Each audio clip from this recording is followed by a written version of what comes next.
પોરમાં બોલાવે છે બાપ જા અને કાલે કદા હવામાન શિવું ખોળું અને તારી મેલડી પી જાય તો તારી મેલડી હાસી ને કે બાપ દુનિયામાં મેલડી નું નામ લેવાનું મૂકી દીજે બાપ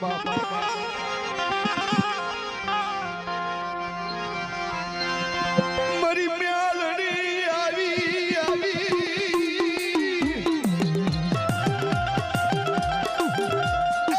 બધા જગત માં કહી દીજે લાગ્યા લાગ મંડ લાગ્યા ને કહી દીજે હવા મણ શિવ કોળી નાખા મેલડી પ્યાલા નો લઉં જગત માં મને મેલડી ને ખોટી ગયા